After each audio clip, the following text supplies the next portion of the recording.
tout le monde, comme vous le savez, j'adore les mangas, mais aussi les animes. Je n'ai pas encore parlé d'animés sur ma chaîne, mais maintenant je vais vous faire le top 5 des seinen que je trouve les plus flippants, et c'est le moment de parler d'animés.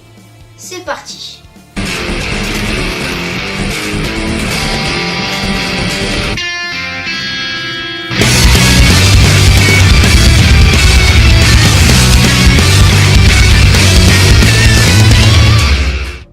Top 5 mais personnel, mais si elle peut vous donner des idées d'animés à regarder, et bien tant mieux, car c'est le but. Et on commence avec la 5e position et je mets Parasite. Et oui, Parasite, je pense que beaucoup d'entre vous ne vont pas être d'accord, mais je trouve que ce manga a beaucoup de suspense. Il est un peu dégueu à certains moments, mais je pense qu'il le mérite, sa 5e place dans le top 5. Je trouve que Parasite est un peu surcoté selon moi, mais on va pas se mentir, au niveau du graphisme, il est quand même bon.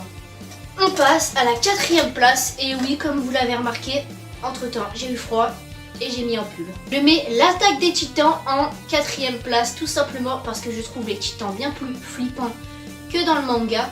Hein, on va pas se mentir, ils sont assez flippants. Et en plus ils sont hyper surprenants quand on les voit pas arriver. Mais aussi durant les combats, parce qu'on les voit bouffer des jambes, arracher des têtes, des membres, et c'est un peu dégueulasse, on va pas se le cacher. Donc, selon moi, il mérite sa 4e place. Et je pense que nos amis les titans font un peu plus de dégâts et il y a un peu plus d'action que dans le manga. C'est pour ça que je vous ai expliqué, déjà il me semble, que je préférais l'animé que le manga, que je ne trouve pas très bon. Enfin, il reste bon car l'histoire est la même, mais les dessins ne m'ont pas convaincu dans le manga. En 3e position, je mets Mononoke. Vous ne connaissez sûrement pas, mais ne vous inquiétez pas, je vais vous mettre des images pour que vous puissiez comprendre un peu de quoi je veux parler.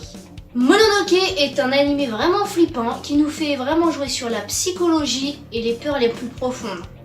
Oui, regardez les images, vous allez voir. Son graphisme haut en couleur est vraiment chelou, nous met vraiment mal à l'aise. Mais je vous le dis, il mérite vraiment sa 3e place. Si vous ne connaissez pas, eh bien regardez au moins 1 ou 2 épisodes et vous verrez que j'ai raison.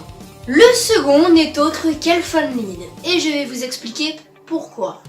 À l'heure actuelle, je ne trouve absolument pas cet animé flippant, mais quand je l'ai regardé, j'avais 12-13 ans et je peux vous dire que j'ai fait pas mal de cauchemars à cause de cet animé. Oui, alors qu'il n'est absolument pas flippant maintenant.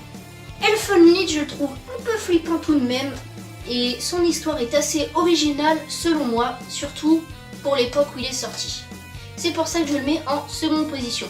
Alors le gagnant de ce top n'est autre que Berserk. Et oui, Berserk, je vous en ai sûrement déjà parlé dans d'autres vidéos. Et je trouve que Berserk est gore, flippant, cauchemardesque, et j'en passe. Dans Berserk, chaque monstre est écœurant, les combats sont sanglants et terribles et n'épargnent absolument personne. Même pas Guts. Les batailles sont cauchemardesques et en plus de ça, les morts sont tout le temps sanglantes et gore. Ce qui donne un petit plus à Berserk. D'ailleurs, je pense que c'est la raison pour laquelle Guts devient de plus en plus fou. Non, sérieux, vous avez vu? Plus l'histoire passe et plus Guts devient chelou. Ce chef-d'œuvre, gore comme magnifique, mérite amplement sa 1re place selon moi et je pense que beaucoup d'entre vous vont être d'accord avec moi. Enfin, j'espère. On en a fini avec ce top 5, il était rapide et farfelu. Si la vidéo vous a plu, dites-le moi, likez ou commentez la vidéo et je ferai peut-être la même chose avec les seinen que je préfère en manga. On se retrouve pour une prochaine vidéo. Ciao!